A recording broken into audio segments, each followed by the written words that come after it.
What's love got to do? Hey, got to do with it. I get a little taste and I'm through with it. Then I send it right back to you with it. Hey, what's love got to do? Got to do with it. I get a little taste and I'm through with it. Then I send it right back to you with it. Visionary, play your position, no missionary. But yet I pack gospel in the quotes I spoke. You listening to the most high like the Pope on dope. Now picture that, my poetry's deep, now fit for that. Only real niggas catch something, phony niggas fail. Shit you gotta feel like it's only read in braille. Both did the crime, but his homie didn't tell. So he fucking bitches while he sitting lonely in his cell. Thinking, well, what the hell I been on? They gave a nigga 5. Yo, what's good, what's good, what's good? Hold on. Just got the Discord post right up, right quick. And we about to get straight into this breakdown. I ain't not gonna lie. We locked in. We locked in. Hold on. Let me turn that down just a little bit. It low-key feel dumb weird. I ain't gonna lie. It feel dumb weird because I ain't streamed since Wednesday. Or not since Wednesday, since Monday. I'm so used to just going boom, boom, boom. But it's been like it's been a cool like 4 days. So, but we're going to get straight into this breakdown. I got a lot of clips in this motherfucker. I got like a cool 8 minutes of clips. Lakers versus Nuggets. And the trade deadline, mind you. And the trade deadline. I didn't stream on Wednesday, but the trade deadline was Thursday, so it don't really matter anyways. Yo, what's good, Oscar? What's good, Z, if you still here? What's good, Frosty, if you still here? I don't know if you left, if you was impatient. You sent that shit like 3 minutes before I actually hit live. So, let's see. But yeah, the trade deadline though. I ain't gonna lie, it was nothing crazy. I wish there would have been more shit that just would have went off the Rockets. You know what I'm saying? I wish there would have been some more dynamic shifting moves, but there wasn't really shit. So there was a few things that could be like, oh, that could be something, or oh, that could be something, but nothing crazy. I was hoping to see like maybe like a Lakers move, but I guess they're gonna do some shit in the offseason. Hoping to see Jamal Murray get moved. Chicago, but that, you know how that shit be going. They just think, oh, we could just wait a little longer. Wait, that bullshit. That shit not gonna work, bro. I don't know what the fuck they thinking. But yeah, I was hoping to see Chicago do some shit, but Levine also got hurt too. But it is what it is though. Ain't nothing crazy. Yo, what's good, George? What's good, David? By the way, David, I posted. You probably already seen it, but I posted the one for balance workout. I want to get one more thing posted, but I don't know if I'm gonna do a workout. I may do a concept because I really been in my bag the last few days. I really been in my bag in terms of just concepts, understanding certain things, piecing certain things together. So this week I'm gonna really lock in. And we about to get started with this breakdown off the rip. Let me see. I don't think I got anything in the Discord I need to watch. If there's anything specifically from the deadline, by the way, y'all want me to talk about, or what you want my opinion on, let me know. If there's anything specific. I would say this though before we even get started. Let me even pause this right quick. The team that won the deadline, for real, I ain't gonna lie. The team that won the deadline, the Knicks won the deadline. I ain't gonna lie. The Knicks won the deadline. And it's not like I'm anti-Knick. I'm a Knicks hater or anything like that.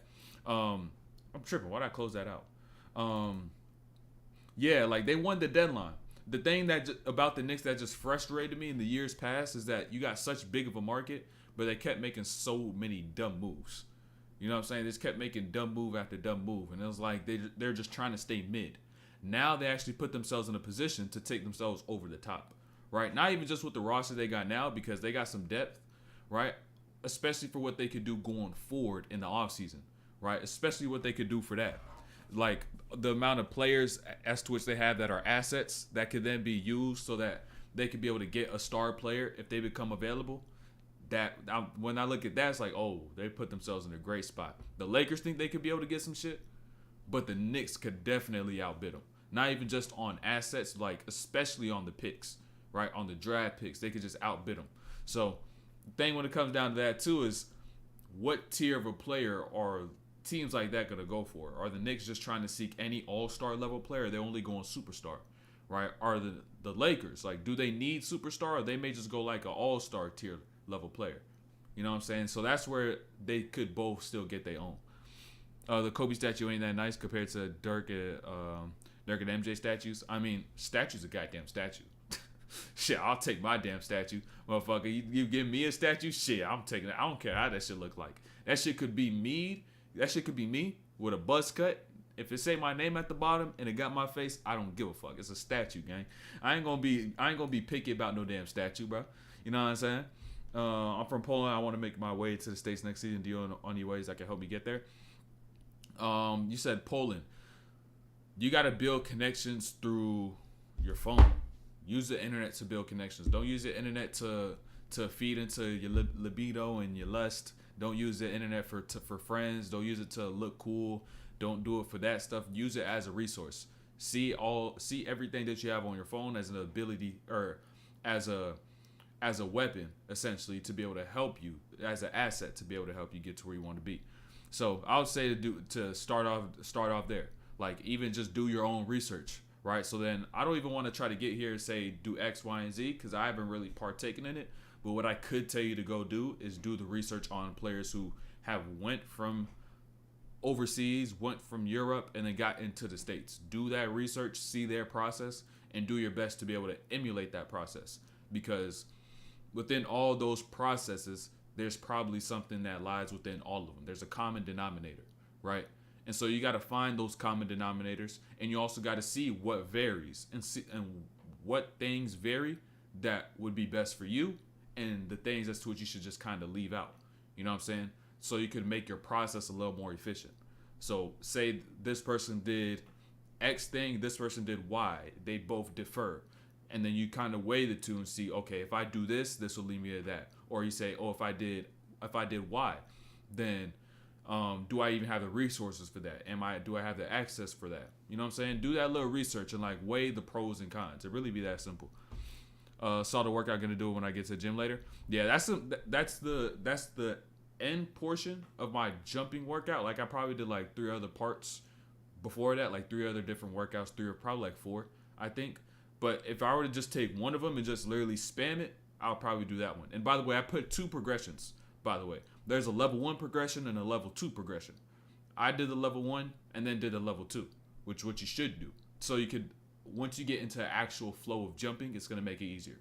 What I like to do with a lot of shit is isolate one variable. So once I bring that variable back onto the table, back into the full picture, it's going to make everything a little easier. So I think D'Lo learned from the Western Conference Final, be ready next time they play the Nuggets. The thing is, too, is Darvin Ham, in terms of coaching and what are you promoting, I think that has a big influence on how successful the Lakers could be.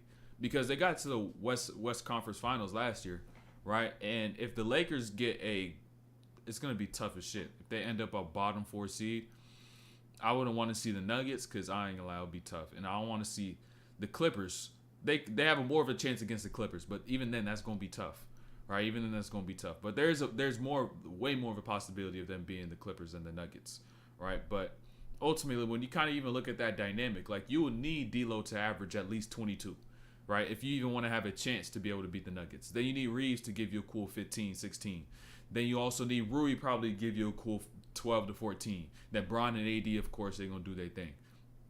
And so at that point, you have to play the scoring game and not they got to play the game on offense and not on defense all the time, right? They always think of, all right, how can we stop Jokic? Instead of thinking, how can we score on Jokic, right? That's where a lot of teams fuck up. They begin to get themselves on the fence. They begin to be the one on the ropes, right? And now the person that's in the middle, now they just attacking. They getting all the shit they want off, right? So if they flip their perspective of, oh, let's stop trying to play defense and stop somebody, and let's now try to think more so of how can we make it harder for them to stop us, right? Think the game on offense and not on defense. If you flip that, then I think they got a good chance to be able to make a little bit of noise. You know what I'm saying? Make a little bit of noise. But a Nuggets matchup is some shit I don't really want to see if I'm the Lakers. And then even a Phoenix matchup. The Phoenix matchup would be tough, but they'll probably both be in that bottom 4. So unless they both win their first round matchup, it'll be tough. We'll see. We'll even see how D'Lo continues to play throughout the rest of the season, because he's only been playing crazy good in the past month, like from January, for like the start of the new year. So we'll see how it continues to progress. You know what I'm saying? I like to judge people by the consistency, by the actual action.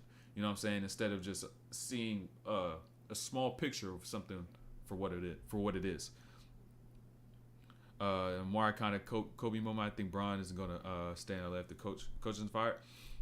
I don't know. We'll see. Because Bron could leave, but I don't know. Like I said, we'll see. I'm not sure.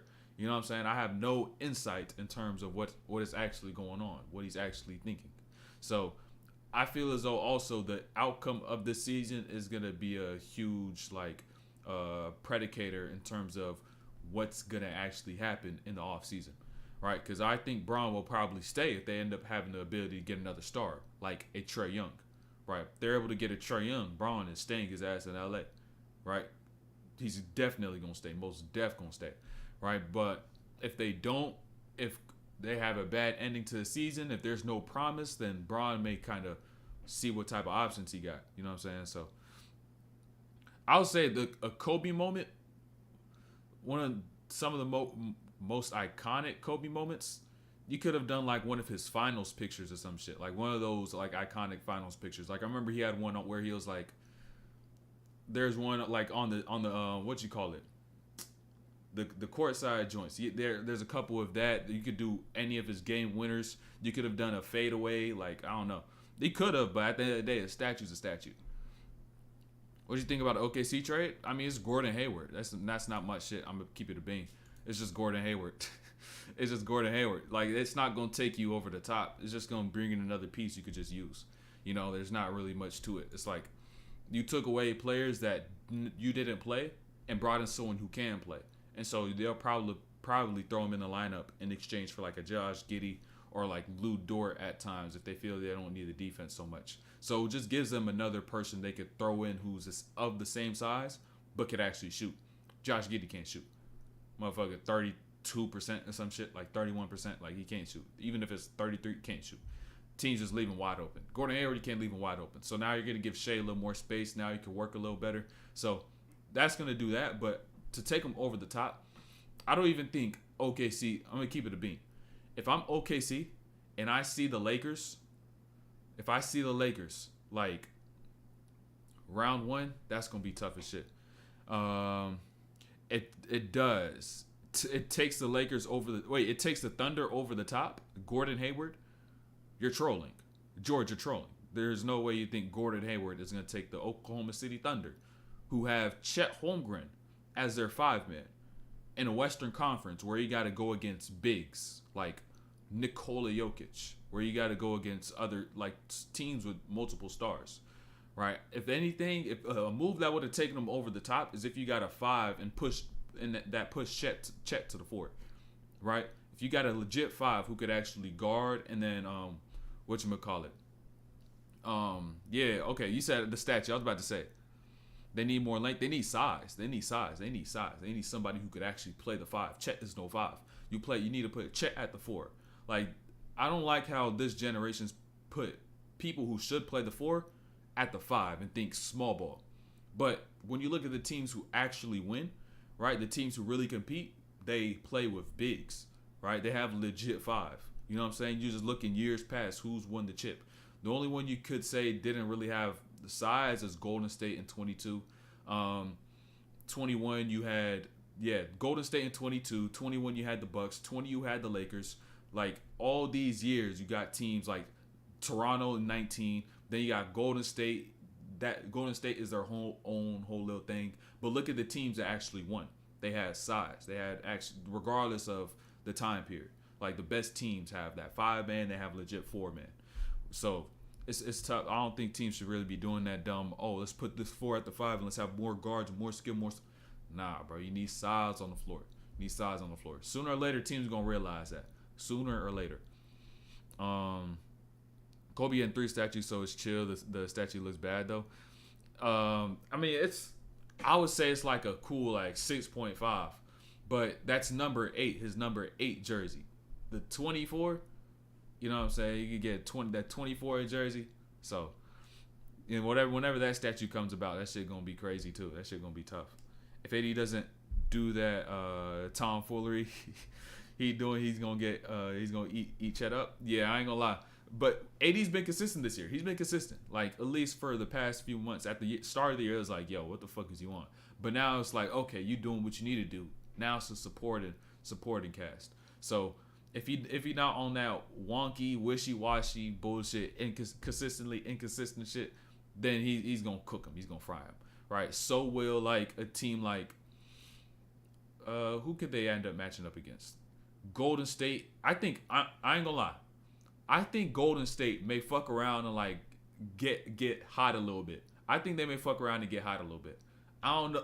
I'm not saying they're gonna be able to take themselves into contention, but they're gonna finish the year out way stronger than they started.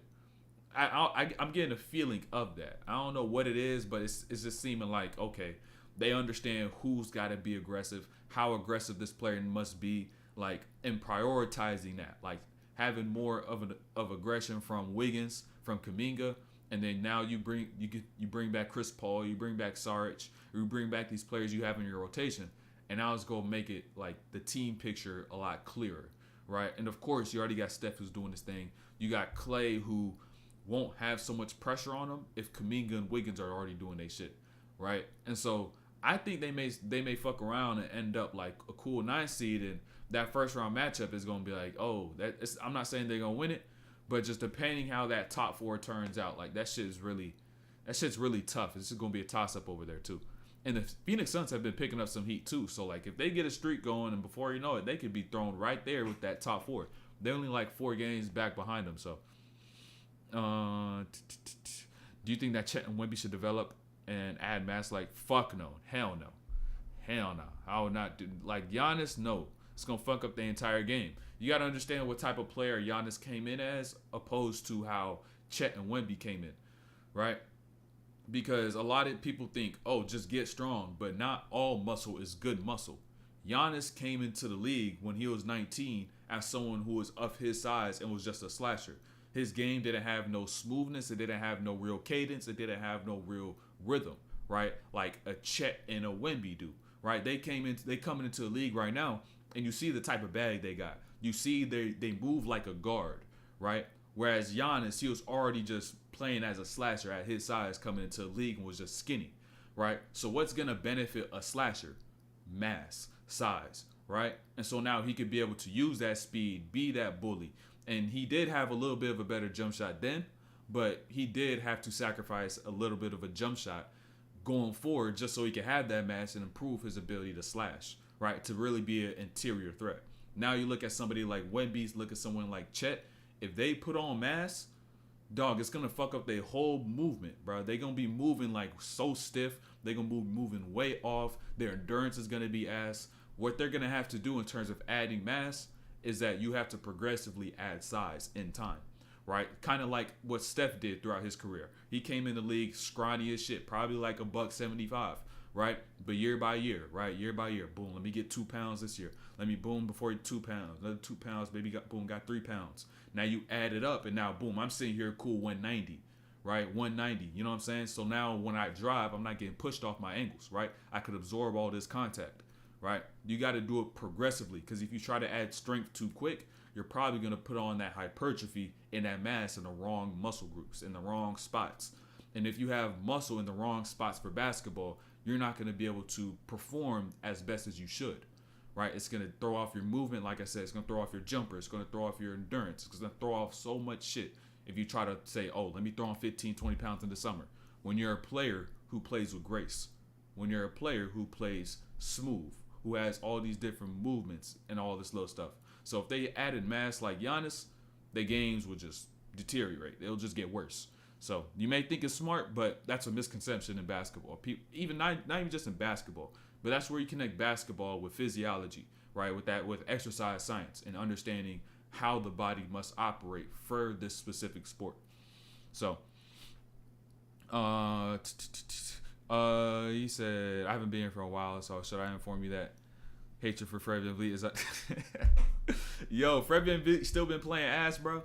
He's still been playing ass, bro. Ain't no way, bro. Ain't no way he's still been playing that. No way he been playing that bad. No way he been playing that bad. Like, not, like, how bad we talking? Like 40, 80 club? Not. Like 40%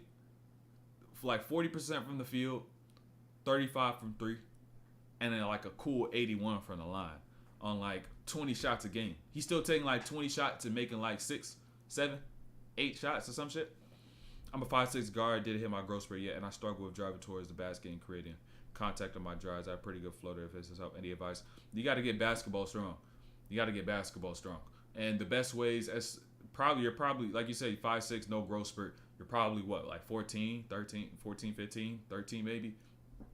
And so the best way you could get basketball strong is by playing more basketball, because while you play basketball, you'll directly stimulate the necessary muscles you need so that you could be able to then recover and grow muscle, right? And so that's why it's so important from a young age to be able to just play a shit ton of basketball, right? So you almost train your body to tell, and you tell your nervous system, okay, I need weight here, I need muscle here, I need you to set my calories here, right? If you constantly stimulate those muscles that you use when you go play basketball. So the priority is just to go play basketball, 1. And then 2, also go about maybe just researching maybe a little bit of like functional strength, like just seeing some other even creators and influencers and whatnot, like trainers like Mike G, Mr. Doing Movement. Like, look at him. Look at some of the stuff by any means basketball. They got some stuff. I got some stuff in my Discord that's kind of catered to basketball strength, and that's actually going to help. So like, do little things like that, but do not go overboard in terms of trying to put on weight in the weight room. A lot of the mass that you're gonna put on is gonna be because you're just getting older. Like, you're just gonna gain some natural weight, right? And so one of the most important things you got to do is also make sure you eat properly, you consume the right foods, all those little things that's gonna be able to allow you, that's gonna could even further that growth spurt, right? Like little things like vitamins and shit like that. You could be able to take certain vitamins, certain times, little things like that. Making sure you just eat clean food. But that's too far into it. I would say just start right now by eliminating junk food. Eliminate junk food is probably going to help you in terms of your body being cleaner, you performing better, and now it's going to be better for your body to recover. And the better you recover, the stronger you could get. So, no, he's not shooting 20 times, but he's still ending up with less points than shots taken. That's tough, bro. He putting up a cool 16 points again, 16 shots and putting up 12 points. His shot taking, his playmaking has gone down. Damn, playmaking gone down. It's tough. Flexibility is a dangerous avenue to tell somebody to go upon, because what it could do to your body. If you try to just get flexible without getting strong in those ranges where you are flexible, you will get hurt. And that's a guarantee. Right? I guarantee, like 1,000% sure. Like, this is fact. If you try to get flexible, if you try to be like someone who does yoga and be able to hit all these different poses and positions without being able to get in those positions and actually have strength in those positions, you're gonna get hurt. It's just straight up. Like, it's just gonna happen. So that's why you gotta make sure that if you are increasing your range of motion, right, your flexibility, you also gotta improve your strength in ranges, right, in all of those ranges necessary. And don't just do no bullshit flexibility. Get essentially flexible, right, and strong in those ranges that are necessary for basketball. So don't just go about doing a whole bunch of random shit. You know what I'm saying? Do shit that's actually going to be basketball specific. And I would say even that's why even for me, like, if I want to improve my range of motion, the ranges that's which I play in, I'll just do full range of motion strength training, right? I'll do a rep that's through a full range, like bottom to the top. And I'll do the rep controlled. I'm not going super fast through the rep. I'm not speeding up through the rep. Boom, getting straight to the rep. So, let me even see this. You just send a chat and then delete the chat. We about to get into this breakdown, though. Let's have to talk a little bit before we even get started, because I did miss stream on Wednesday. So, let me get this post on Instagram too. Let me get this post on Instagram right quick.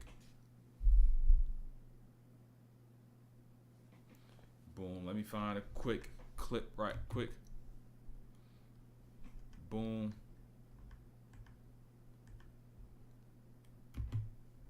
Let me get this one right here. Boom. Let me get this play right quick.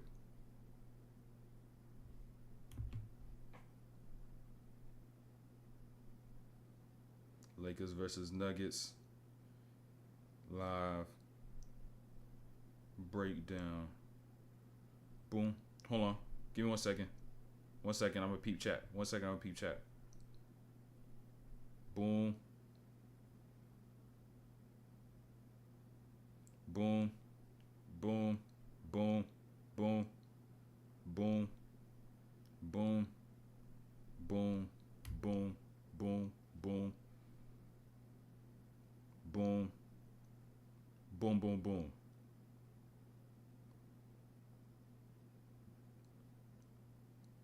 Boom. Here we go. Locked in. Jabari Smith is making shots.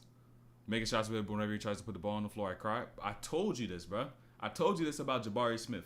I knew it since he got into the league. I was seeing him in college. I was just like, he don't got the handle. He don't got the movement, right? Fuck the ball control, right? You can control the basketball, right? But what he can't do is move his body, right?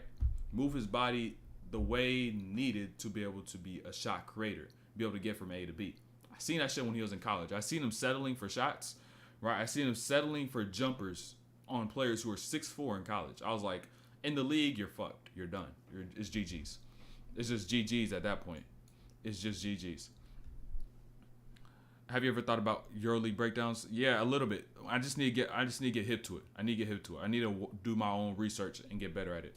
Get better at understanding the game and the players within the game. Long are trash. I can't believe they'll. I thought they'll be better than Magic. I tried to tell you, bro. Y'all are you're just being delusional. I get it though. I get it, right?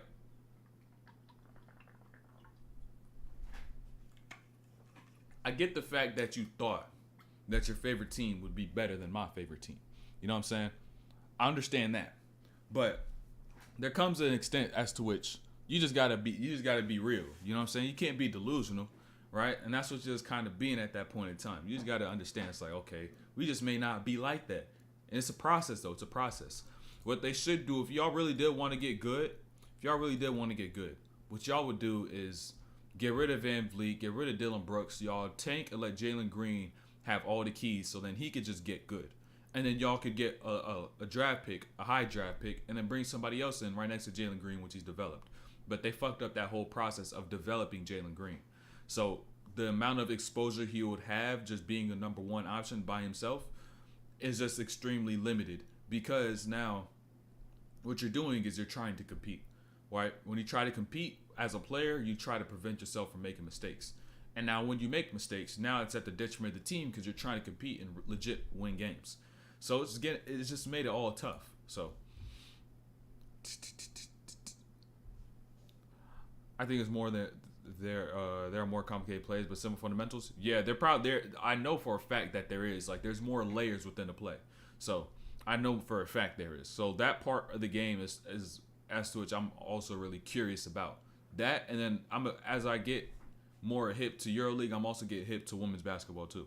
At the moment, I'm a bench warmer, but when coach put me in on some shit ass team in practice, and I'm able to wait. Hold on. He said, but when coach put me in on some shit ass team in practice, and I'm able to be a ball hog, I'm cooking every starter. Do you have any advice how to translate to higher level when playing with better guys? I mean, I think if you're actually doing good and you're playing against the starters on your team, and then you play the starters and you play ass, that's just a mental thing as to which you're probably going into there just super, super nervous, right? You're always trying to make the right play, right? You're holding yourself back. And what you got to do is, regardless if you're playing with worse teammates or better teammates, you got to maintain your same level of play and aggression, right? And you also got to understand where could I get mines, and where would mine fit in within the offense, right? Like, what point in a play should I be aggressive? What should I look for? I should look for this at this point. I should look for that at that point. The better you prepare, the less nervous you will be, and the more comfortable you'll become on the floor.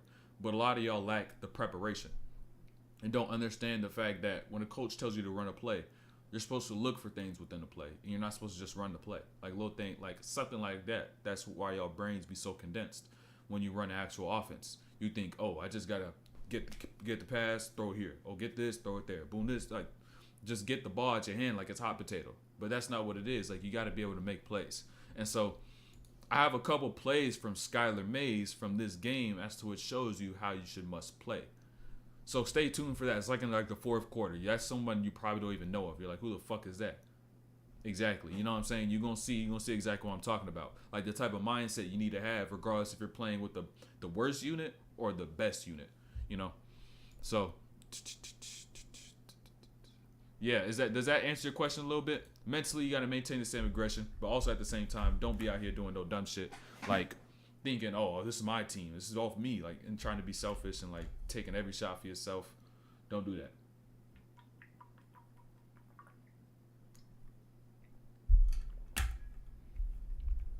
Also, I'll say this: learn how to play off the ball.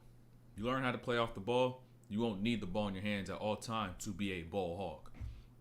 Y'all gotta also understand that. Like you gotta understand that. Really understand that, right? If you learn how to play off the ball, you can never be labeled as a ball hog because you don't need the ball to be a threat. So that's why someone like Steph is admired, while someone like Trae Young, per se, people don't like. You know what I'm saying? Some people don't like, not just because he be busting their ass, but because his usage, right? How many touches he gets and how long the ball is in his hands, right? And so even though you may look at somebody like Luka and then compare that to Trae and be like, they both have the ball in their hands a shit ton, right? Luka just, I guess, has more likability because coming from Europe. That's what it is. I'm sorry. It's just what it is. Some people just have that, give him that little bit of favor. So that's why if Trae Young, I feel as though if Trae Young got more off the ball, he'll become more likable. And like you said, people won't be able to label him as a ball hog or someone who won't be able to win, right? Someone who's, oh, he's undersized, he won't be able to compete, he's too small, little things like that. You'll be able to get rid of all of those labels. So let's get to this breakdown. How's my day going? I'm chilling, cool. You know what I'm saying? I started reading a new book yesterday. Been a very good book. This is really tough. It's a really tough book. But let me slow this down. Read a new book yesterday. Ain't really do homework. I was editing like a motherfucker though. But let me get some more water right quick because you need to recover. If I don't get my water, I don't know what the fuck happened to my body.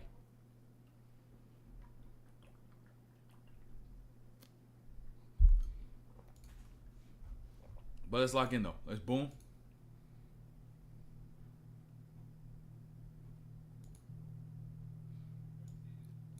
Let's get boom. Hold on. Let me turn this down a little bit. All right, we cool right there. Actually, we cool right there. Now we cool right there. Fuck it. All right, let's get it. All the way back. Boom. Lakers Nuggets, by the way, you see up here, 8 minutes eclipse. All right. So I need y'all to really lock in when it comes down some of these plays, right? And only, I try to say it's every stream, but only remember the plays as to which could directly help you to get better. Don't try to take everything I say and apply everything because you can't. You have a threshold. Essentially, you have a mental threshold of what you're able to retain and be able to carry out with, right? So maybe take about 2-3 concepts or so, then boom. Make sure you remember that. Make sure you remember even the time in the stream if you need to. And then make sure you apply that when you actually go and work out. And then even on top of that, upon the application, right, do your own research, right? Do your own little research. Think for yourself. But boom. First play of the game, right? Replay them all tomorrow because my time zone's almost midnight. All right, bet. All right, good night, though. I'll catch you, Oscar, right? But peep this, right? First play of the game, right? First play of the game by Denver, right? And now down screen, boom, Murray pops out. And I want you to understand Reeves right here in this situation, right? I want y'all to really peep Reeves, right? So you got Jokic, first play of the game, running the set. Peep Austin Reeves, though, right? Austin Reeves made this tag right here on the Jokic. He's responsible for what's about to happen because look where Jokic is now going to step. He's about one step out from that elbow because since that tag from Reeves, he now had to get out further to make that catch and then get into that curl because AD was chasing. And now with that time that Austin Reeves bought AD has more time to be able to get there and time that block, right? So although that may have been a block by AD added to his box score, if those little details within the defense aren't done, the offense is going to score, which is why you must always be sharp in game plan. And I also want y'all to repeat this. This is why Jokic began so many goddamn offensive rebounds, right?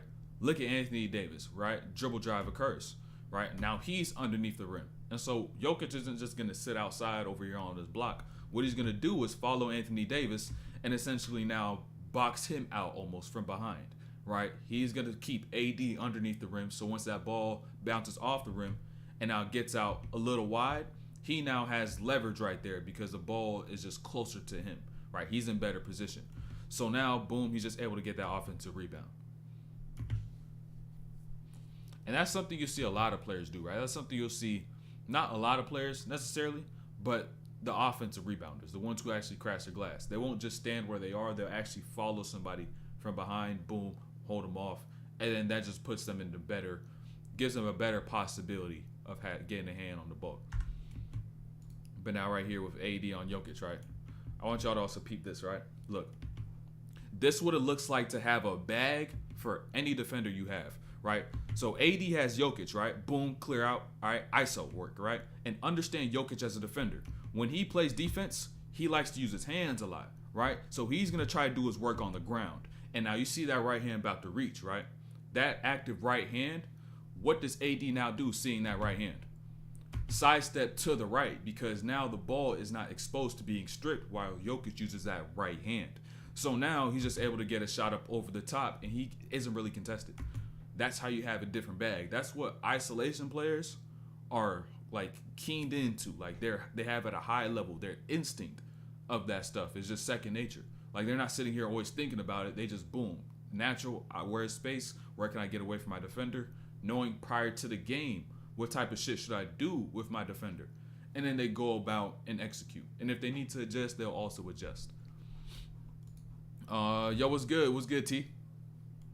Goat noise in Serbian. By the way, Z, you said I don't acknowledge what I remember. I peeped what you said at the start of the stream. You said I don't acknowledge Jokic. I watch a plethora of players. I don't know where you got the notion of I don't like to watch Jokic or I don't like Jokic. But in reality, I watch Jokic probably more often than I watch a lot of the players as to which I do like more. Right? Not saying I don't like Jokic. Fuck with Jokic. Fuck with all NBA players. There's not no one player I don't like. But there's players I do like more, but I watch less. You know what I'm saying? Ain't no bias over here. Oh yeah. Oh, I just realized you was fucking. What's your name? Twitch name. Fuck, I forgot your Twitch name, but I remember you. I remember because I forgot your name was different on across YouTube, Twitch, and shit. Yo, what's good, Satcho? What's good? I watch a plethora of adult media. Doesn't mean I appreciate everything I watch. So you're saying I don't appreciate watching Jokic? That's what you're saying? But yeah, I'm still out here dropping gems on Jokic about shit Jokic does. We're in two different lanes. You in two different lanes. You talking about some shit that's a vice. You talking about something that's like I said, a vice, an evil. You know what I'm saying? You're hooked. It's lust, right? What's the opposite of love? It's lust, right? You talking about something completely different. You cannot compare the two. We cannot compare those two. Completely different things. Gang. Curtis, yeah, that's what it was. But boom. Next play down. Right? I even want y'all to understand this. This is another gem. You said, oh, I don't like Jokic. I watch Jokic. Watch this right here, right? But look, I got another Jokic play for you. Hold on. I got a Jokic play, all right? You said let's talk about Jokic, right? Since I don't talk about Jokic enough, I guess, right? Understand this, right? Look, Jokic makes this catch, right? Understand his body angle at this point in time, right? Jokic is a dual threat, right? What Jokic could do now is to be able to get a handoff over the top, or he could do exactly what he's about to do right here, which is now throw a pass as to which nobody could even anticipate him doing, but only him. Because he understood the angles he could need to put his body in so then he could be able to lead his teammates to spots, right? And understand this too, right? Understand this. If it ain't broke, don't fix it, right? So they run the same play right back next time down, right? Because you could even stop the first look. Why would he try to switch some shit up? We know he could cook you with, right? So now, boom, same thing, right? So this time, boom, Christie, switch a Holiday. Now, Reeves, though, right? That's who they're really picking on in the situation. And what does Reeves end up doing? out of position. And Jokic with the same body angle now just throws a different type of pass for a different type of scenario, right? Boom, backdoor to Jamal Murray right there for the lay, right? Playing the game in layers, and if it ain't broke, don't fix it. You know what I'm saying? That's just tough. I haven't touched, you said, I haven't touched hold on. Ever since you said Zaza, okay. Don't touch it again. Still don't do it. Still don't do it. Ain't no problem. All it boils down to is discipline. You know what I'm saying? It only boils down to discipline. Like I be telling y'all, discipline or regret. You choose. You know what I'm saying? You gonna sit here and then hit the blunt and be like, oh shit, I just really relapsed again, bro. You gotta lock in, bro. You gotta lock in. Yo, what's good? What's good? Remember me? Your name looks familiar. Your name sounds familiar. I don't know if you was from Twitch or anything, or you popped up in the stream a little while ago. But even on this move by Jamal Murray, I want y'all to understand this, right? You got to understand schemes when you attack, right? So, look, as Jamal Murray gets off the screen, right? Understand the fact of Anthony Davis. Is Anthony Davis actually going to stretch out, go far out to that right side, and then pick up Jamal Murray when he snakes the screen? No, because if he does, he's going to leave Nikola Jokic. So what does Jamal Murray now do, right? Hezzy get himself straight into the lane, frees Anthony Davis thinking he's going to take a jumper, and it keeps his body slim right-hand lay on that left side, right? Certain things you got to understand, like AD is not going to commit to me if I get far out because he's not going to leave Jokic, and we're not going to switch this action, right? That's what makes him so tough to guard. It's an unswitchable action.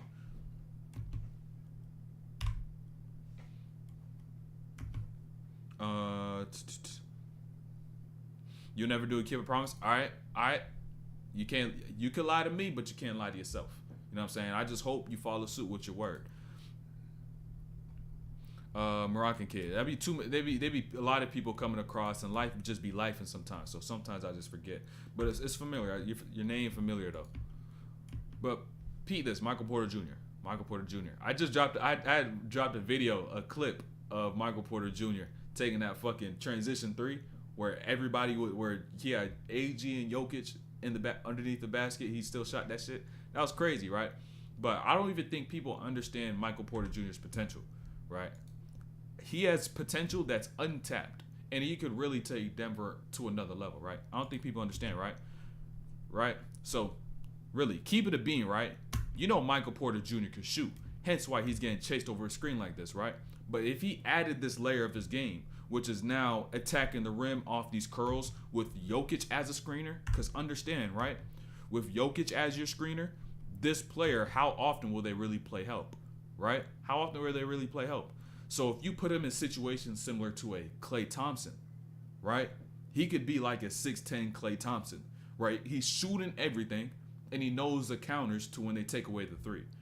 And it's not like he's playing in a way that's taking the ball away from Jokic or Murray. He's still continuously playing in this flow of offense. And so on Michael Porter Jr.'s part, I think that's a layer he should add to his game. And there's one more part, but I may save that for later. That shit really could help a lot. I'm not gonna lie about it to you, my brother. I ain't no need to lie. Ain't no need to lie around here. Ain't no need to lie. And by the way, I'm not saying I don't believe you. I'm just making sure y'all always know.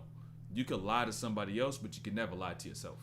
And that's what hurts the most. When you lie to somebody and you try to think it's the truth, but it's not, that shit hurt the most.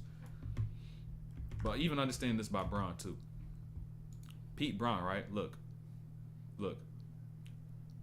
Bron gives the ball up to AD, right? Look at the power of a cut, right? Understand that. Look how open he got off a cut. Like, I don't think some of y'all understand this, right? Some of y'all don't understand this. Yo, what's good, Mike? But understand this, though, right? Look. Understand this, though. Bron gives this up. Boom, he's getting out to cut. Now, watch Jokic, right? Watch Jokic. He drops back a cool 3-4 feet off the fact he's seen Bron from his peripheral beat AG off his cut. So now, what does this leave AD with? A wide open shot. That's called having gravity off the ball, and that only happens if y'all make purposeful cuts. Don't be out here bullshitting cuts because your coach told you to cut. Cut with some actual force.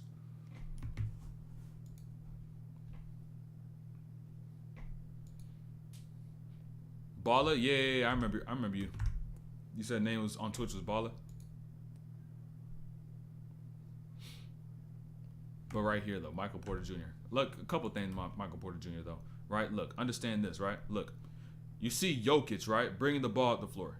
He's got Max Christie on him, right? And now we should all know this is barbecue chicken, right? But guess what? This is where he fucked up. You gave the ball to Michael Porter Jr. for you to try to get the ball back, Jokic, and that's where he fucked up. Because you know what Michael Porter Jr. gonna do. He gonna try to get to his spots and get to his shot. Because he said, what? Fuck the mismatch. This my shot. You know what I'm saying? I'm trying to get hot. But this is where he's got to mature, right? Understand. This is just where he's got to mature. You just got to see these opportunities and say, I'm not going to shoot this right now. I can shoot all these other ones unfiltered.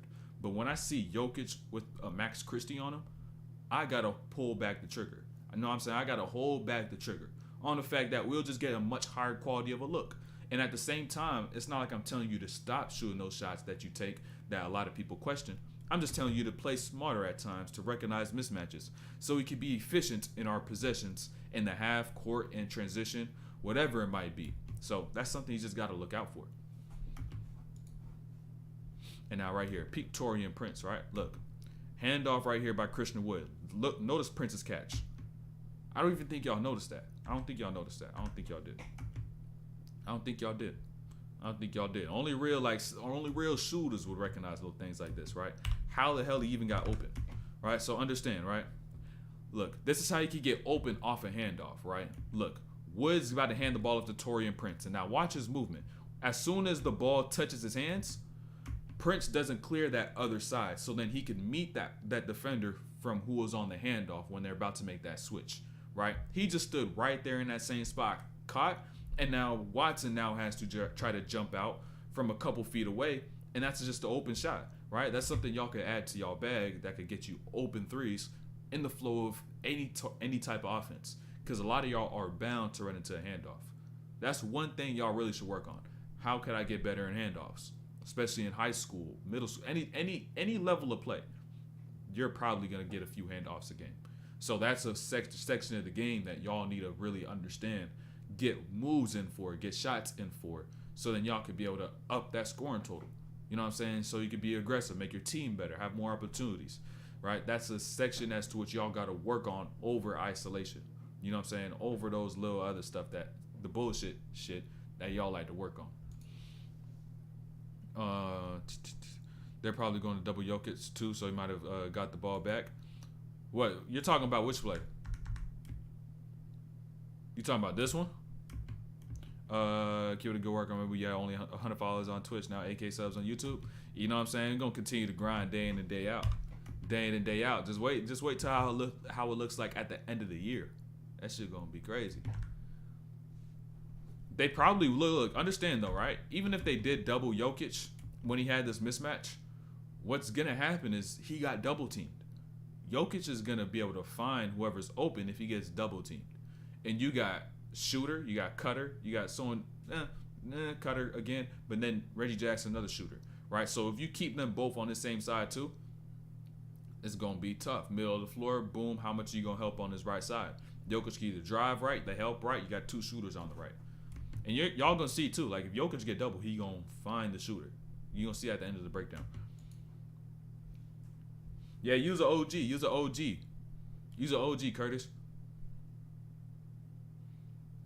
But the thing is, not a lot of people would even be able to understand that. Like if you pull up and pop up in the chat, like I'll be like, oh yeah, use OG. You've been here for a while. That could already be established. Say if you ended up subbing to the membership and then you ended up getting that 12-month, 18-month, 24-month badge when I'm really locked in and it's about 2025, 2026, and we don't got to relive the same cycle of, oh yeah, I remember you. You know what I'm saying? It's like, oh, that's you got the DOR badge. I can't even try to tell y'all the colors. Y'all just gonna see. Z gonna pull up with the new colors. David, who else? What's his name? Hanif. They gonna pull up. You just gonna see. It's like, oh, they the OGs. Cap too. Cap had like a 6-month streak on Twitch, but he ain't been pulling up crazy like that lately though. But boom, let's keep it pushing though. Let's keep it pushing. This play is gravity, right? This play is gravity. Understand this, right? Look. What makes Denver so deadly is how they space the floor when they run actions. You got Christian Brown with the ball, Jokic on the back screen for Reggie Jackson, right? And you got Michael Porter Jr. in this corner. So when Reggie Jackson leaves, AD is not going to leave Jokic, and you're not going to switch this because this is a guard and a big. Max Christie can't hold his own with Jokic, right? Nor are you going to tag from this weak side because Michael Porter Jr., sniper, right? So what's going to end up happening is Max Christie, boom, gets burnt, backdoor right there and then. And now on the ball, right? Understand. Now whose responsibility is it to discourage one of these passes? I would say Christian Wood, right? You got to put more ball pressure, make the lanes for this pass more difficult. Because all Christian Brown did, just threw a pass straight through a lane, no active hands, no pressure. So that pass was just easy as shit to get through, right? So that's where you could be able to make up for that. But still, that's what teams got to do if you want to be able to get easy buckets like that and not really have to work every single time down the floor.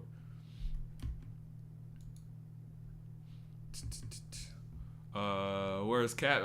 Tied him for watch time. Cat, he said he's been going to sleep early because the time I stream would be like 11 o'clock, 10:30 over there. Like he'll pull up every now and then. I'm gonna see if I can even add bots into here, but I don't know if I can on YouTube. I'm gonna see if I can. And just know I'm gonna let y'all know though. I'm gonna let y'all know. Can I get admin?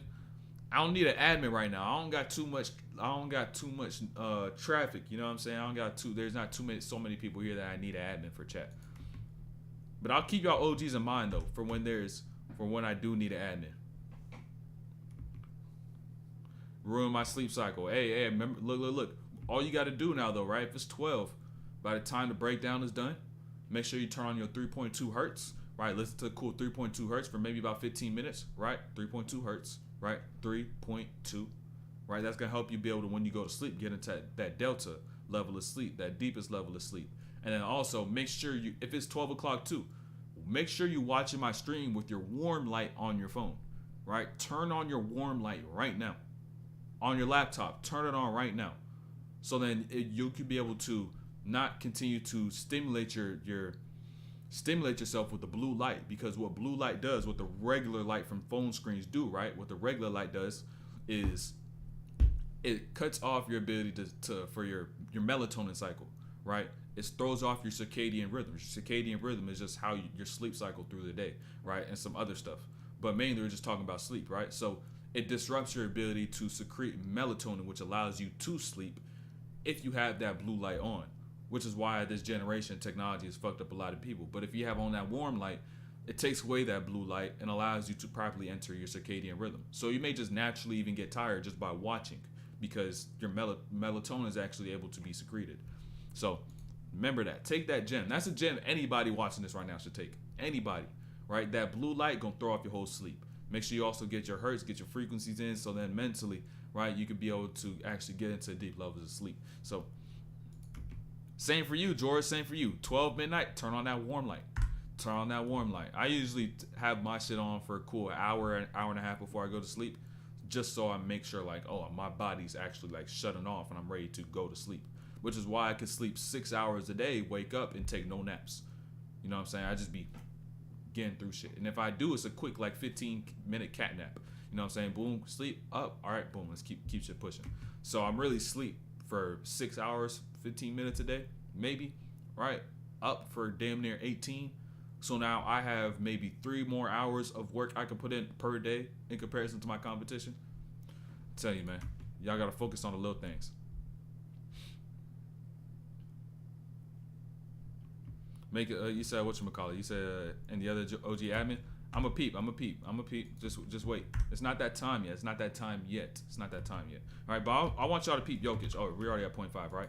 I want y'all to look at Jokic, right? Hey, Jokic be getting away with a lot of shit, but y'all don't be peeping, right? Look, he gets away with a lot of shit. Look at Jokic, right? Right?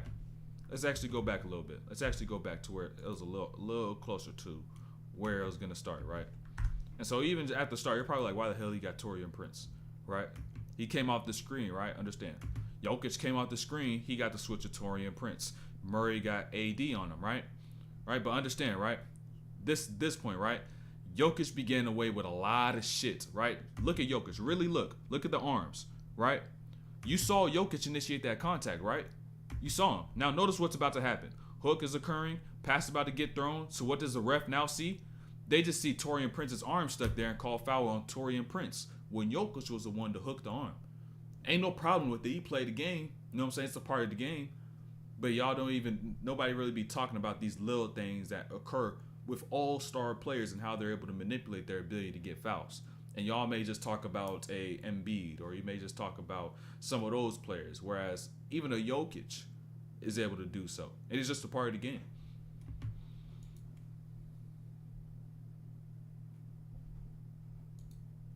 The AD turned to a little point guard right here, though. AD turned to a little point guard. Peep this, right? Look. This is how gullible some defenders be. Screen occurs by Christian Wood, right? AD. Fake a pass, make a pass, bro. That's the easiest way to make a passing angle, bro. It's the easiest way. I kid you not, right? I kid you not, right? Because you got to understand, from a defender's perspective, when you run an action like this, and you know someone is open, right? When you know someone is open, you're gonna overreact the second you see one thing, right? And so how could you create a passing angle to get it to the person that's open, right? Fake a pass, make a pass. They see that ball go high, your body's already low, boom, I make that pass. Defenders are really gullible in situations as to which they could be exploited. Now, boom, foul right there, Christian Wood to the line. Yo, what's good, P? What's good, P? But now Christian Wood, once again, right? Y'all gotta even understand this, right? AD on the mismatch, right? Double comes immediately as soon as they catch. And now this weak side, there's two options you can do. You can either sit out here on the outside and camp and wait for a three-pointer, or you can do what Christian Wood does and understand the fact that when I get into this paint, that's my leverage, that's my advantage, right? I'm not settling, right? So now he's able to get here and get himself to the point where he's able to take a high percentage two and not a mid percentage three.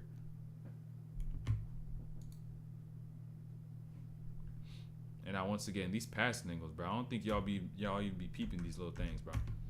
Understand this, right? Understand. Did this sound just turn up? Oh no, it just turned up for a second. Right, but understand this though, right? Look, understand Bron, right? Look at Bron, right? His body is about to go up, but now the pass goes low. Now understand the defense, right? Understand the defense, right? Because what the defense is now going to do when he's making this pass is that they're going to go high with their hands instead of going low. That shows you defenders when they see something like a jump pass out of Bron, right? Because that's really the most important part, right? The fact that Bron jumped, right? And so a lot of coaches will tell you to never jump a pass, but this is when a jump pass is actually effective, right? In situations like that. Because like I said, right? The defenders, when they see Bron begin to get in the air, although the ball is going to go down for a bounce pass, their hands are going to go high thinking a jump pass is going to get thrown high. But the ball gets thrown low. Gets thrown to Hayes. He gets here. Boom, little spin move. Get in his bucket. Straight to it. Speed that up a little bit too. Peep the little communication though. Hey, y'all guards need this. Y'all guards need this, by the way. Y'all guards need this. Look. Peep this, right? Look at DeAndre Jordan. Waves his hand, says, all right, boom, let's come set this ball screen, right? But as a point guard, sometimes you got to wave some people off. And what do you now have to do? Get exactly what you want, right? So what does Jamal Murray do? He calls over Michael Porter Jr. Why? Because understand who's guarding Michael Porter Jr. Austin Reeves, right? The person they want to attack the mismatch. So now when he gets off the screen, boom, he's showing off the screen. And now, just make the easy pass when you see this, right? Just make the easy pass. Y'all be doing way too much. You be seeing people take up all lanes and think, since I have a mismatch, I got to score. But you don't got to score. Your team just has to score. Throw to Michael Porter Jr. He's lifting or sliding to that left. Boom, he gets that bucket. Just make the easy play. Make the easy play. And this right here by Jamal Murray, this play was tough. This play was tough. Understand this, right? Look. Understand this. Look. You got Jamal Murray on the fast break. You got Braun right in front of him. You probably about to think, oh, blocked by James. Wait. He laid that shit. Understand how he laid it though, right? Look, understand how he laid it. Because instead of going off this right leg as a jump, he goes off this left leg. And what that allows him to do is to be able to initiate contact on that jump. Because if you jump off that inside leg, you can't get into as much contact. Whereas if you jumped off that outside leg. So now he's able to jump off of 1 foot, get contact, extend that arm so Braun can't block him, and just lay him. Little plays like that, bro. I'm telling y'all got to understand those ipsilateral lays, them ipsilateral finishes, right? Meaning the foot is on the same side as the ball, right? The same side. Them shits is important. You need to be able to have that lay, not just as a quick lay, like right, underhand, quick, right, boom, bump, right? Left, bump, and then also quick. You know what I'm saying? That diversity of finishes that you can have in your bag. Rui. Rui. He be sometimes, I don't think he be thinking sometimes, right? Look, Rui with the mismatch, right? Right? He got Reggie Jackson. And so in situations like this is where instinct comes in and also just knowledge comes in. Because he's going to spin, boom, get here. Come on, man. You know that shit not going in. In a situation like this, you can't even think you're going to get this call because you got to throw your pride to the side and say, I'm Rui Hachimura, not Anthony Davis, not LeBron James, not Jason Tatum, Devin Booker. I'm Rui, right? I'm not going to get these calls. And so he throws that up, boom, and now he gets up stupid slow. Come on, man. Times like that, you just got to filter out that shit. You got to filter it out. And then once again, Braun, right here are some passing angles too. Right, understand, right? When Braun gets off the screen, he's read this tag right here, Reggie Jackson. He stepped in, so he's not going to throw this bounce pass to AD, especially on the fact Jokic likes to use his hand right here, right? So what he's going to do is he's going to attack. So now he can take away the entire attention of Jokic, and most importantly on this weak side, what could he do? Once he throws his pass, Reggie Jackson is now on AD's backside.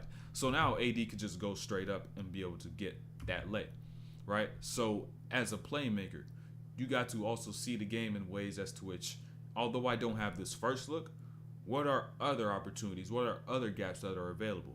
And so little plays like this, y'all got to learn from LeBron to see, oh, this is an option, right? And then throw that shit into your bag and even go try it out at times, right? And also make sure when it comes down to building these type of habits, you got to really drill them in subconsciously, whether you're seeing it and then also you're doing it, like you're mixing the two in. So now once you get into a point in a game where you don't have that much time to think and try to recall any read, you just boom, go and act off instinct. And right there, Christian Wood. I don't know if you can see the front end of that play, but he traveled like a motherfucker, right? Let's see if you can see it. I don't know if I left it in there, right? Look, left foot off. He traveled like a motherfucker. But I want to talk about AD in this situation, right? The reason a lot of y'all get here and make that move when you travel is because you're not strong enough, right? Understand, right? In order for you not to travel in this situation, you must have a good amount of single leg strength so that you can be able to keep that foot stable while you shift your weight to the other side of your body, right? So you can make that jab and that foot stays in one spot, right? But if you lack that strength and also even that core strength, that stability, so you don't move too much up here, you're going to travel, right? So now AD is able to do that and get straight to his spots and shift Jokic. And I even peep this by Reeves. These little lays be tough, right? Lay by Reeves. Understand. Right? Look. Reeves on the catch. Boom. Rejects that screen. He jumps out. But, right? This is why y'all got to cut out those bullshit Micah drills that y'all always do with your hands right here and a bunch of shit. Just keeping shit inside your shoulders, inside your frame, right? Because in a real game, you're going to have to get out here with it, right? So then you could be able to hold off a big, hold off a help defender, and prevent your shot from getting blocked. Because, like it or not, a lot of y'all are undersized, right? If you're undersized, you got to find ways. You got to find and build skills that's going to allow you to make up for that size. And so, boom, not just that outside extension, right? Understand how high the ball is going to go, That's above that square. Like right above that square. Even got height on that ball in the lay too.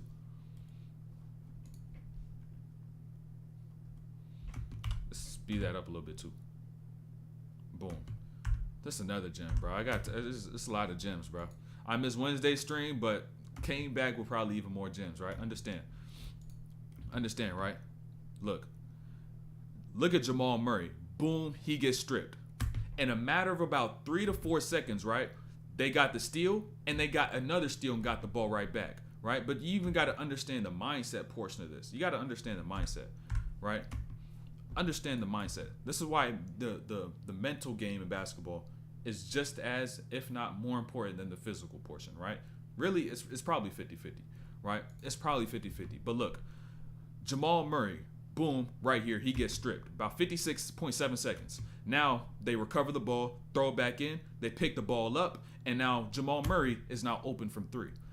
If he allowed that turnover to impact his mindset and he began to soak because he got stripped, he will not be able to be ready for this opportunity right here, right? That's why your bounce back game is so important. You got to leave any play that happened in the past. So now once the present comes about, you're able to make the most out of it, right? In a matter of about 4 seconds, he was able to shift from, oh, damn, I turned the ball over, a bad play, and then boom, got right into a play where he was open and is able to knock the shot down.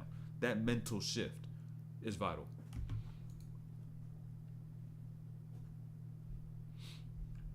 Right there, too. Another thing was spot up play. Y'all even got to understand this, right? This is simple things that be most important. Right? Understand, right? Look at Braun, right? Boom, he hops out over. And now if you're AG in this situation, you have 2 options. You could catch this and decide to say, let me shoot a 3. But understanding yourself, I'm not a good 3-point shooter. So what am I going to do? Because he stepped all the way over and helped. I also have a full lane onto the rim. So I'm not going to settle, right? Some of y'all just got to keep it a bean and stop playing the statistics and start playing to your strengths.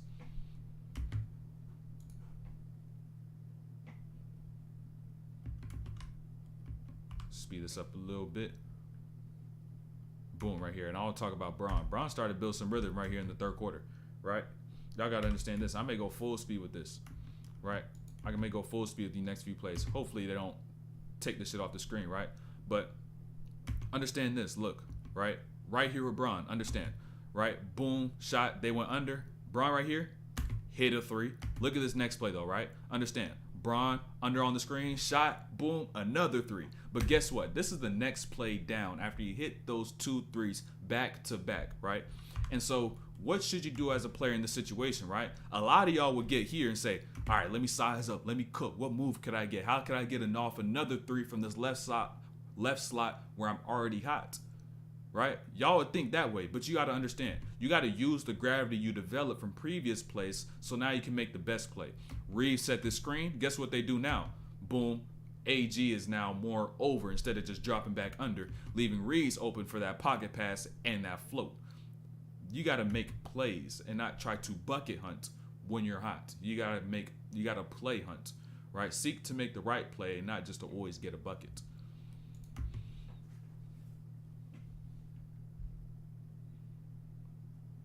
And now right here, AD. This is, I ain't gonna lie, this is a realization I had, bro. This is a realization. Hold on, let me get some water.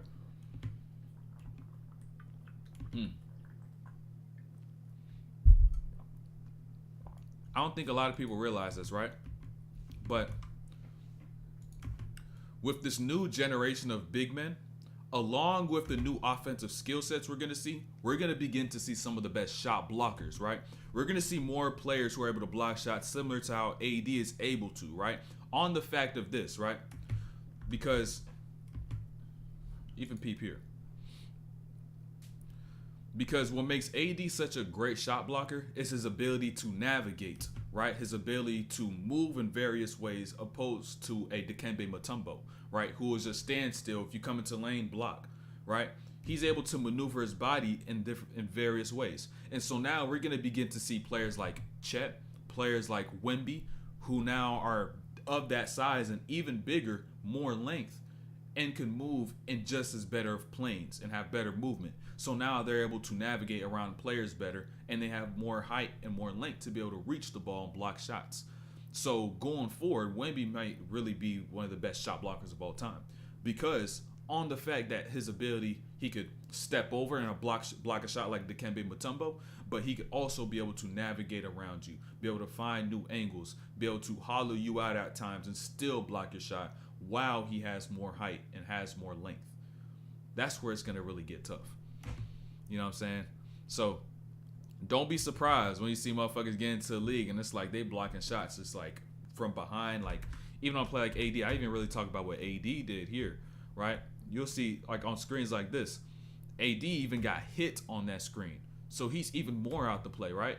Jokic caught this, and what AD does is that he's just able to hollow him out, be able to navigate around his backside so then he could reach that ball on the right side, right? So like plays like that are way tougher than a lot of people think, right? And like I said, mix that in with more length, more size, that's tough. Pause.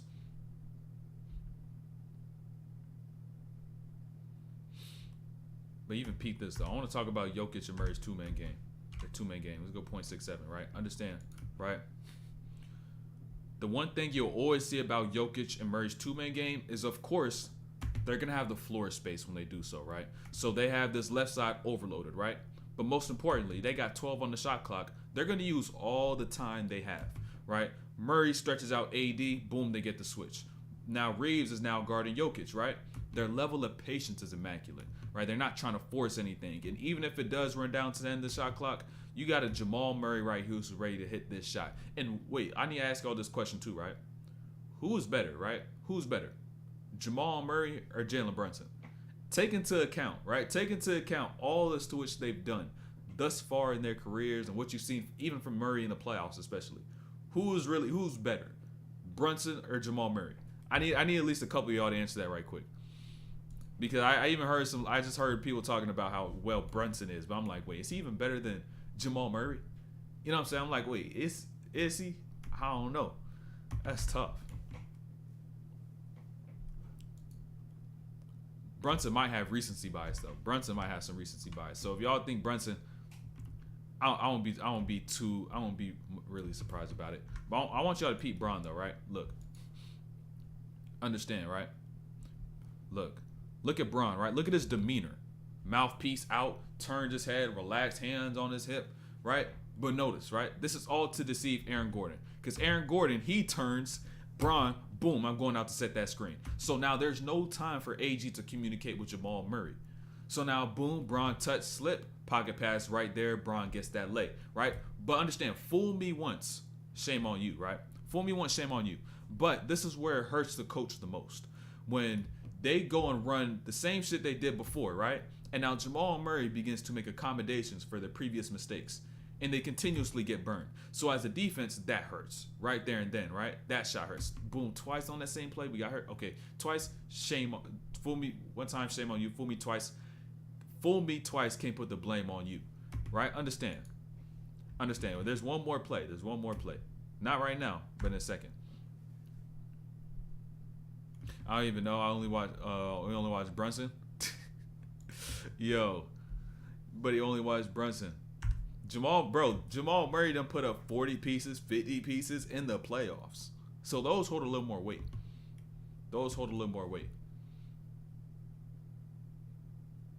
But at the same time, though, that play right there is tough. Y'all got to understand, bro. Yeah, look. I've said this a couple times, but I got to emphasize this shit again, right? Look at Jamal Murray's movements right here off the ball, right? He's about to get into a handoff with Jokic. But understand, look how he moves. That's football right there. That's quite literally football. You know what I'm saying? That's football sort of movement. Because y'all don't even realize, but the type of movements you'll need to get open in basketball are similar to that as what you'll do in football. And so if you begin to build some sort of agility similar to that of football, you can get better at basketball. Because now, boom, backdoor, he gets this here. Now, even though Bron steps over a lot of contact, I'm surprised they ain't call it, right?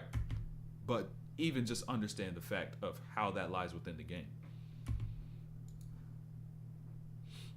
And even this with Jamal Murray. I just got to be real with this play. I'm going to keep it a bean, right? Keep it a bean. Let me even slow down. I'll play full speed, right? Hopefully I don't get striked with this shit. But peep this though, right? Look. Jamal Murray, boom, he gets off that screen. He gets clipped. Understand this though, right? Reeves, boom, pocket pass to Davis. Look at Jamal Murray. Look at Jamal Murray, right? Look. That shoulder's hurting. Boom, take the ball off the floor. If you got a player that's on the floor that's hurting, say in a situation like this, going forward for the rest of the game, I'm setting screens on his right shoulder every single time. Because why? He's not going to try to get through those screens. He's going to put himself way high, then he's going to be way behind in the chase. So if someone's hurt on the floor and they're still trying to play through that injury, take advantage of it because they're on the floor. I'm not saying to get them hurt, right? To intentionally hurt them, but just take advantage. So say somebody got a cramp in their right quad. They get back on the floor. Now when I go and attack them on defense, I'm going to go right because you're going to have to push off that right leg to be able to stop me. And that right leg is hurting, right? You don't trust that leg fully, right? Or if it's a calf or hamstring, something of that nature.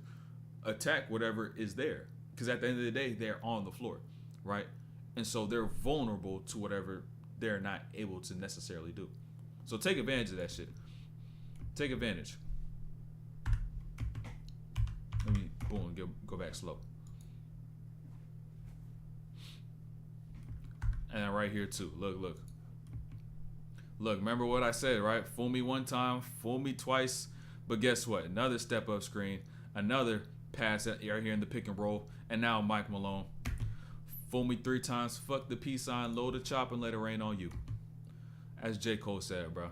That after 3 times, bro, like 2 times as a team, you can run a play. All right, it's cool. But 3, nah, that's unacceptable. We can't be doing that. And now right there by Justin Holiday, I want y'all to even peep this, right? Peep this. Let me slow this down even more, right? Look. Understand, right? Understand how plays develop. Look at Justin Holiday. And right here's where he fucked up, trying to beat him to that screen because it's about to set him up for the rest of this play. Look, he cooked himself, right? He quite literally cooked himself. It's like a zebra trying to go into the den of a whole family of lions. You cooked yourself, you're done, right? So now once he gets here, boom, jumpy, right? He's maintaining that same antsiness that he had when he tried to go and jump that screen, right? And so just understand the fact of how making one bad move could just take you out the entire rest of the possession, right? Because like I said, right, that same antsiness he had on that screen, boom, right there, antsiness on that jump. Fakes out Jokic, boom, now he's also antsy because you left him gaps and I had to help you, right? So now, once again, another fake, and now you jump again. You're still just as antsy. Getting that foul, getting to the line.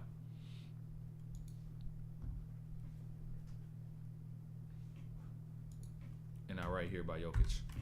Peep this though, right? Peep this, right? Wood right here on the switch. Now you got to understand, even though the referee is right here and he can see this arm fully extended, right? And not just that, he sees Jokic go up and hit that arm as the ref who's literally directly in sight of that play. The reason why Jokic didn't get that and say an Embiid would get that is because as a referee, you're looking for certain things for certain players, right? And so even though that was there, he was not even ready to go and try to call that foul while he went up. Whereas if that was Embiid, they know he likes to do that. They know the player's habits. But for Jokic, that's not something that's really in his bag that they'll really have to look out for. And so the ref right here just missed that play, right? Really just missed that play. And even the ref over here on this side, right? Even that ref on this side. Look, it was really that ref down there. That ref down here. He was the ref that really missed that shit because he could see this shit plain in sight. Ref right there. They both could see that shit. They both could see that shit. That's crazy. I thought it was just the one at the top, but his head was turned too. And now once again, it's not like Jokic was frying Christian Wood, right? This is just a couple of plays, right? Understand. A lot of people hate these calls. A lot of people hate these. But you just got to understand how he even gets these calls, right? Look, Jokic is a foul merchant along with Embiid. Because understand this, right? This is conscious moves, right? He's got Christian Wood. Look, Wood Strong base, ready for the bumps, right? So he's preparing himself to also deliver amount of force so he doesn't get moved with the bump, right? So look, right? Jokic, boom, drop, bump, right? But understand on the second one though, right? Wood, he's back squared. So now what is Jokic going to do, right? He doesn't lean in with as much of a shoulder, right? So now when Christian Wood decides to go and lean and try to hit Jokic, Jokic's amount of force that he's bringing in is way less than that of Woods. So now he's going to be off balance and go up into a shot. And so he is going to fall back, right? He just let his guard down. So now Wood could hit him. And now the refs see that. Boom, he's falling back. They call the foul. You may say, oh, he's flopping. That's bullshit. Let's challenge that. But he literally was doing this consciously. He knew exactly how Wood was going to react and took advantage of it.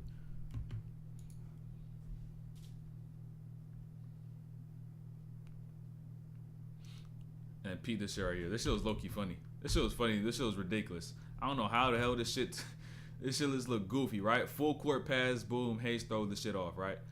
But then boom, you see this pass, boom, hit the shot clock. That shit's ridiculous. That shit was dumb. But peep this though, right? I want y'all to peep this, right? Look at, don't look at Jackson Hayes, right? Look at the court side. This motherfucker pulled up to the game in the dirtiest pair of Air Force Ones.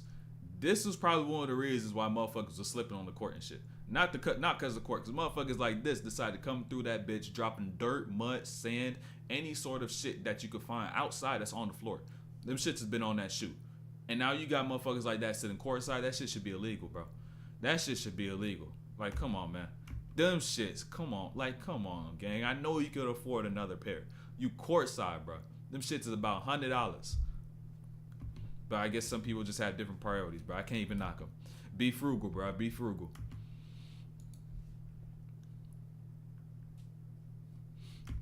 Hold on. I want y'all to peep. Don't even look. Too much dirty, bro. That shit is insane, bro. That shit is insane, bro. That shit is so dirty. Them shits look like them. Like that's the level of like white Air Force Ones you'll find on a white girl at like FSU who be going to the club. Like that's that type level. You know what I'm saying? That's that type level. That's that bad. But peep this though, right? Look. Don't look at Jamal Murray. Look at Jackson Hayes, right? Because Murray, he ain't going to cook shit up out here, right? Look at Jackson Hayes, right? Stepping over on helping Mays, right? But what this is going to do is put Jackson Hayes out of position. Because by the time Murray goes to set this, DeAndre Jordan did exactly what I told y'all when I started the stream with Jokic, is work his way down so that he could be in good position to offensive rebound. And now, who could have anticipated the shot being air ball? Nobody. No one even thought of it. No one will put the money on it. But the ball still ended up right there and then. You know what I'm saying? So you just got to make sure you're in the best position at all times and not try to put yourself out of position unnecessarily. But regardless, though, Jackson Hayes almost came back on the other side. Was doing the same thing with these offensive rebounds, just out hustling, right? Roll occurs. Look, DeAndre Jordan helps over, tries to get the block. So where does this leave Jackson Hayes? Right there underneath that rim, offensive rebound. He was going dummy. Had a cool like 5-6 offensive rebounds in the fourth. But right here, I want to talk about this too. Look, understand, right? Peep. Number 4 on the Los Angeles Lakers. Y'all probably have never heard of him in your life. Keep it a bean. 99% of y'all never heard of him. But what separates an NBA player like him from y'all who be sitting on the bench in high school is that once he gets into the game, he's going to call his own number. He don't give a fuck what the coach said to run. He's going to see the play and find ways within the play to be able to make a play because that's what makes a real player, right? He called his own name, right? That's what makes a really good role player, right? And understand this too, right? Look, name Skylar Mays, right? But look, let me go back. Boom. Look, understand, right? Missed shot right there, right? But understand, he's calling for the ball in transition. Waves off Rui. He just came off the bench. He averaged about 5 minutes a game, but he don't give a fuck because he trusts himself, right? This is a confident player, a confident role player at that, right? So boom, AD on the drag screen. Boom, set this. He rolls. Guess what? He ain't scared of nothing. Live pass over the top. AD. He trusts himself, right? That's what separates a player like Mays from so many other just typical players playing on the bench. Y'all be on the bench and be mad at the coach, but you got to stay on the bench and be ready, right? And be prepared. But your preparation It's only surmounts to the amount of work you're able to put in prior to the game even occurring, right? So you got to make sure you get in the lab prior to, and then prior to, make sure you're working on the right shit, and then by the time the opportunity comes around, you're ready for it. He was hooping. He had a cool little like 6-minute stint or some shit. Like he was just doing his thing, doing what needed to be done, right? He wasn't just somebody who was just taking up space, who was just sitting in the corner camping and looking like this and just waiting for everybody to do their thing, throwing the ball all around. He was actually there trying to make plays, right? I'd rather go out and make a mistake than go out there and do nothing, right? A lot of y'all too scared to take a risk, right? And I was even talking about fear on my story. A lot of y'all fear failure, right? So some shit going wrong, turnover, missed shot, whatever, all the shit that could go wrong, that's what you think of. But when you decide to go there and step up to the opportunity, turn those nerves to excitement, you ain't got to worry about shit. You ain't going to be out there worrying about shit. But this is where the game was getting a little close, right? This is where the game got good, right? But understand this though, right? Look, Jokic on the ISO. This is something you never do as a help defender, right? Even though you got 7 seconds left on the shot clock, on this weak side, you see Rui and Hayes eyes stuck on the ball. So they feet stuck in the mud and they brain stuck on Jokic. So now when the screen occurs, they both miss that. No communication, no nothing. Open shot by Michael Porter Jr. from the corner. And look at Bron, right? Bron's expression gonna tell it all. It calls a timeout. Come on, man. And y'all even got to understand this. You seen that mistake by them two right there, right? Little things like this. Oh, come on. We good. If you don't make adjustments going forward, that shit don't matter, right? The only thing that really matters is the action. You can say one thing, but it's a different thing to change your action going forward, right? Because that's what's going to actually produce the result. And now plays like this. I want y'all to peep this. Peep this, though, right? Jackson Hayes still was doing his thing. Just defensively, he has some lapses, right? He has some lapses, right? So, look. Shot by Taurean Prince. I want you to notice AD, right? Look. Look at AD right here, right? Boom, catches off an offensive rebound. He's double teamed. A lot of y'all would panic. Put the ball on the floor, dribble, and now double team gets to you, and then you just throw the ball the whole other way because you got no space, or you think you have no space, but you do have space. Because the defense will only get aggressive if you get quick and begin to get out of your rhythm, right? If you begin to get out of your pace, right? If only you begin to get out of your pace. So now here, AD remains composed. So now the double team doesn't try to go and pressure up. And all AD does, boom, just continue to read the floor, maintain the space, and then literally took 2 dribbles, boom, got right back to where he was and got a floater. Y'all just got to stay composed, right? The defense is going to read your composure. If you're not composed, they're going to be like, oh shit, let's make him panic. You know what I'm saying? Make you make the wrong decision. But if you compose, they're going to be like, oh, we ain't going to try it. They're just going to kind of fall back. Even Pete this right here by Jokic. Pete this right here by Jokic. Look, understand, right? Pete. Look. Illegal, but crafty, but intelligent. Understand, right? You got to understand. Understand, though, right? Understand. Because even though you did see him swipe that arm off, understand what it did to AD when he goes into the shot. He now has to contest with that right instead of being able to use that left that's on the same side Jokic is about to hook with. So now Jokic just has a much cleaner look off, and he's still holding him off while he's in the air. So now, boom, right there, easy bucket. You may hate it may be illegal, but it's intelligent.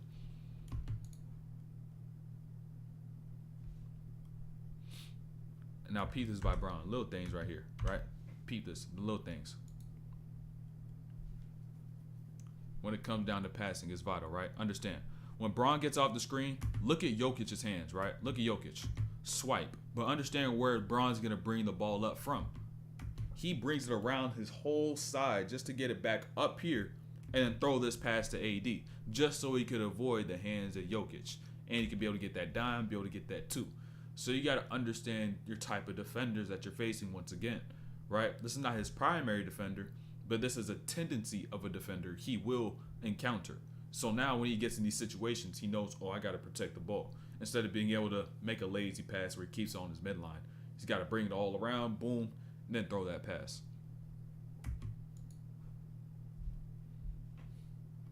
and now right here by AD. AD won this battle though. AD won this battle. I want y'all to understand, right? Keep it at the same speed, right? We all know what it's like to have active hands off the ball, but how about active hands on the ball, right? Look at AD's hands, right? Look at AD's hands. Boom. Jokic got the ball on that left side. So him even trying to attempt to reach right now, just stupid, right? So boom. As soon as the ball now gets to that midline, that hand is now ready to guess what? Do what? Boom, get a swipe and get that steal.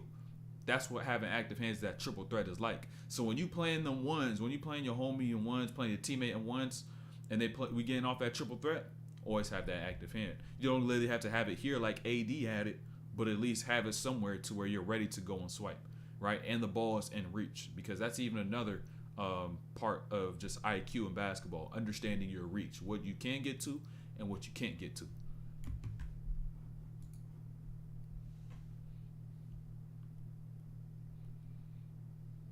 And I'll speed this up right quick though, right? Speed this up a little bit.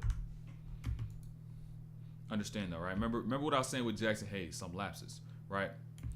Add it to bag and D. You gotta add that to the bag. Just throw it in the bag right quick, right? But understand though, right? Look, late game, right? Jackson Hayes was playing great. 3:36 left, but when it gets late in game, it's so important that you don't lose the mental, right? It's so important. It's so important, right? Because at this point in the game, you got 3:30 left. This is where that defensive game plan is most important, right? So watch Jackson Hayes, right? Murray gets off this screen, throws it to AG, and understand the type of closeout he's about to have. Hard closeout to Aaron Gordon, right? And an uncontrolled closeout. So that's going to leave a lane for AG to be able to get to the rim and get his two, right? That's where you got to stay the most disciplined, because these buckets really do count the most. You know what I'm saying? It's getting to crunch time. Right, so you got to make sure you maximize all of these possessions.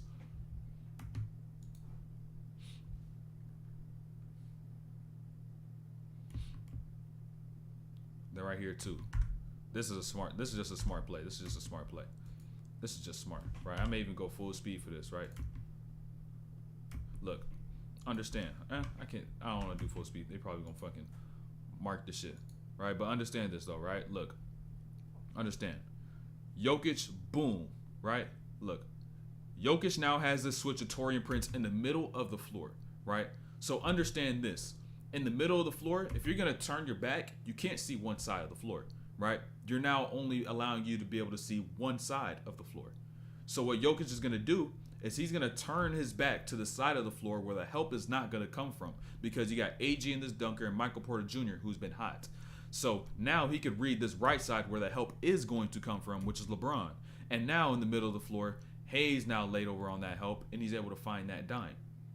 It's just a smart play. You know what I'm saying? You're going to turn your back, understand, I don't even need to worry about this other side. Do it smart. You know what I'm saying? Be calculated with it. Then he's getting down to the last few plays right here too. Getting down to the last few, right? You see Bron heave this. 3 seconds left on the shot clock. He got to get some shit up, right? But look at Watson, though, right? Little situations like this, you can never get too comfortable and think, oh, this shit going to be easy. It's going to be light. Let me just get up and get this easy dunk. Because you got motherfuckers, especially in the league, who won't come down and beat that shit, right? So you got to make sure we always protect the ball, right? And so now what ends up happening on this time going down, you got Taurean Prince right here. You got Austin Reeves and Jackson Hayes right next to each other. But what Austin Reeves does right here is the most important part, is that he now drifts over to that right side. So now it's a longer closeout for Jamal Murray, who is playing help towards his elbow. Now, boom, open look, 104, 104. It's just the Lakers can never take the lead, right? So guess what's about to happen now, right? Understand, look. Every single play has a destination, but the most important part about that play is the navigation. You know, at this point in time, Jamal Murray is going to want to get into handoff with Nikola Jokic, right? But what Jamal Murray is going to do is that he's not going to go directly what the playbook said and just go over the top and get the handoff, because the defense is taking it away. He's going to go underneath and then go around from the other side. And now this leads him right back to his destination, right? Which is being able to get the ball from a handoff, and he got even more open than he would have been had he just followed the route of the play.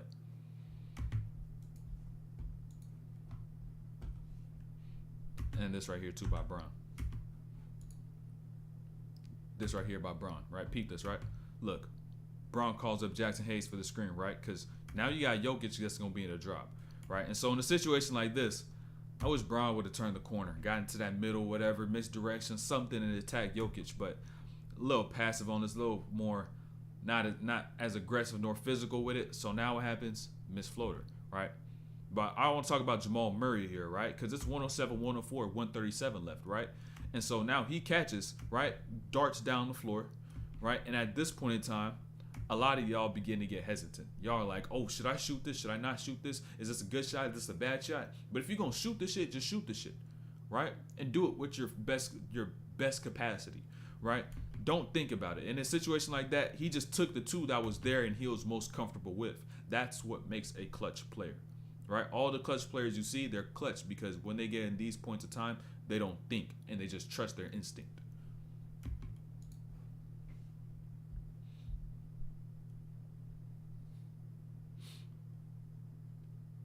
Even right here, shit.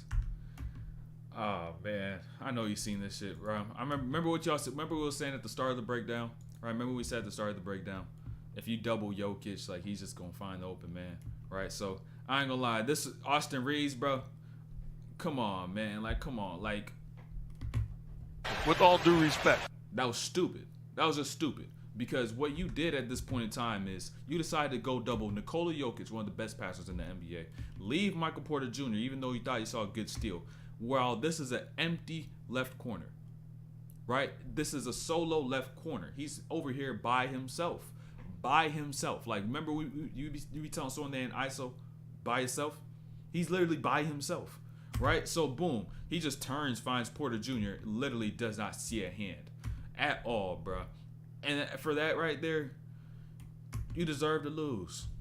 So that's the end of the stream right here. Free money, that shit was just too goddamn easy, bro. That shit was way too easy. So that's the end of the stream, though. We're going to be live again on Monday. I'm probably going to still end up streaming Monday, Wednesday, Friday next week. Most likely. But I'll let y'all know if I don't stream on Wednesday. I'll see. But make sure that y'all sacrifice y'all present self and invest into your future self. And you do everything you need to do to be able to get to where you want to go. So discipline or regret, you choose.